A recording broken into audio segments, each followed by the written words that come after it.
May I come in, sir? Yeah. Good morning, sir. Good morning, sir. Good morning. बसा. Thank you, sir. कुठून आला बरं तुम्ही? राजगुरुनगर. कुठे येतं बरं राजगुरुनगर? पुणे जिल्ह्यामध्ये. पुणे जिल्ह्यामध्ये. बरं. पुण्यामध्ये आता सध्या ड्रग्सचं प्रमाण खूप वाढलेलं आपल्याला दिसून येत आहे. बऱ्याचशा न्यूज व्हिडिओज येतात बघा. सो जो पुण्यातला युवक आहे तर तो त्याच्या आधी जातोय किंवा क्राईम्स मध्ये पण युथचा जो आहे सहभाग मोठ्या प्रमाणावर दिसून येतो आपल्याला. तर याच्यापासून परावृत्त करायला काय करायला पाहिजे आपण? सर मला असं वाटतं की पालकांचं यामध्ये सगळं जास्त योगदान होतं, कारण की लहान वयातच मोबाईल देणं किंवा सोशल मीडियाची जी काही साधनं असतील ती त्यांना देणं. कारण की आजकाल ज्या काही वेब सिरीज निघाल्यात अत्यंत क्रूर वेब सिरीज आहेत की ज्याच्यातून ते चांगले घेण्याऐवजी काहीतरी वाईट घेत आहेत आणि त्यातून कुठेतरी ते अशा वाईट गोष्टीतून अशा गोष्टी करतात असं मला वाटतं. ओके. वेब सिरीज मुळे सगळं घडतंय. बाकी दुसरी काही कारण असू शकतात का? वेब सिरीज पण आणि सर कॉलेज वयात महाविद्यालयीन शिक्षण घेत असताना भाईगिरी किंवा गुंडगिरी या गोष्टी त्या सांगण्यात आल्यावरती पण मला असं वाटतं की मुलं या गोष्टी जास्त करतात. तुमच्या घराचं नाव माऊली ग्रुप आहे. काय दिलं बरं संतांनी आपल्याला? सर संतांनी म्हणजे उच्च नीच गरीब श्रीमंत असं कोणताही भेद न करता एकोप्याने राहण्याचं समाज प्रबोधन करण्याचं हे दिलं, प्रेरणा दिली. मग तुम्ही कुठल्या याच्यात केलंय graduation? Business administration. Business administration. तुम्ही बिझनेस वगैरे करायचा विचार नाही केला का बरं? नाही सर, मला यामध्येच करिअर करायचं होतं. का बरं? काय असं पोलीस प्रशासनात? सर लहानपणापासूनच मी ठरवलं होते की पोलीस क्षेत्रात करिअर करायचं आहे आणि वर्दीचं पण आकर्षण होतं आणि एक स्त्री म्हणून मला असं वाटतं की मी या क्षेत्रामध्ये आलं तर मला माझ्या मागे अजून मुली येतील, कारण की पोलीस प्रशासन म्हटलं की स्त्रियांचं प्रमाण खूप कमी आहे. कारण की कुठेतरी स्त्रियांचं प्रमाण पोलीस प्रशासनात वाढावं याच्यासाठी काय केलं पाहिजे बरं आपण?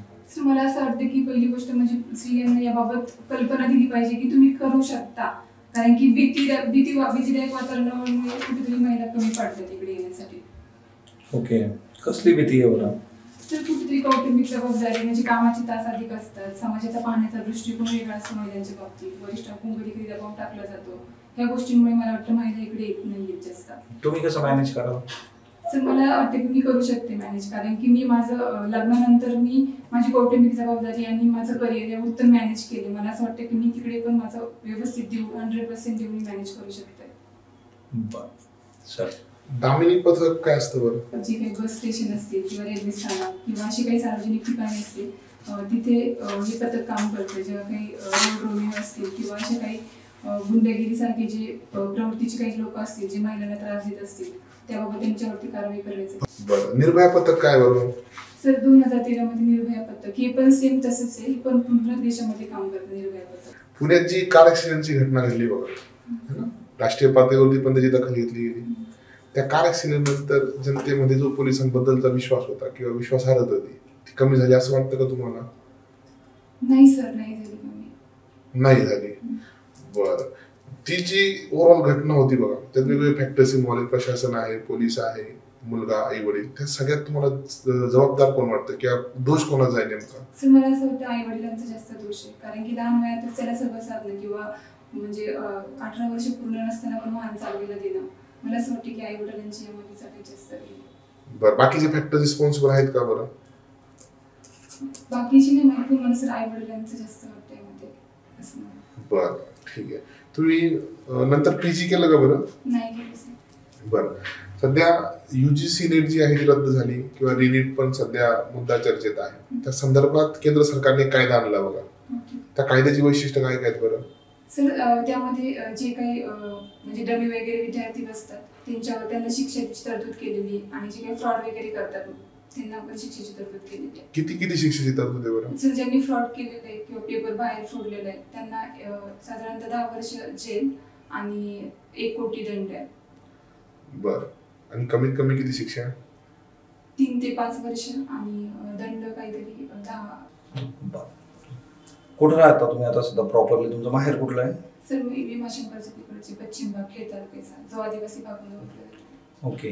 भीमाशंकर. ट्रायबल लोकांचे काय प्रॉब्लेम्स आहेत बरं? सर सध्या बिबट्यांचं प्रमाण खूप वाढले त्या भागामध्ये आणि जे काही महिला म्हणजे ट्रायबल लोक पूर्णपणे डोंगरामध्ये किंवा कडेकपारीमध्ये राहतात अजून पण, आणि तिकडे ज्यावेळेस महिला प्रसूतीच्या काळामध्ये महिलांना खूप त्रास होतो, कारण की प्राथमिक आरोग्य केंद्राची संख्या त्या साईडला कमी आहे. बर, तुम्ही तुमचं पर्सनल आणि प्रोफेशनल लाईफ कसं मॅनेज कराल बरं?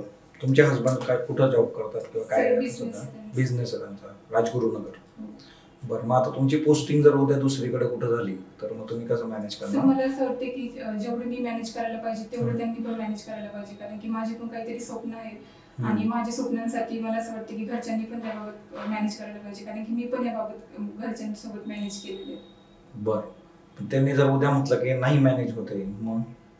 सर, मी ज्यावेळेस म्हणजे MPSC करायचा निर्णय घेतला त्यावेळेस मला फुल सपोर्ट केला होता, त्याच्यामुळे मला असं वाटतं की पुढे पण ती मला सपोर्ट करते. बरं, तुमच्या साडीवर जे पेंटिंग आहे बघा, कुठलं पेंटिंग आहे? सर, वारली पेंटिंग म्हणतात. वारली पेंटिंग आहे.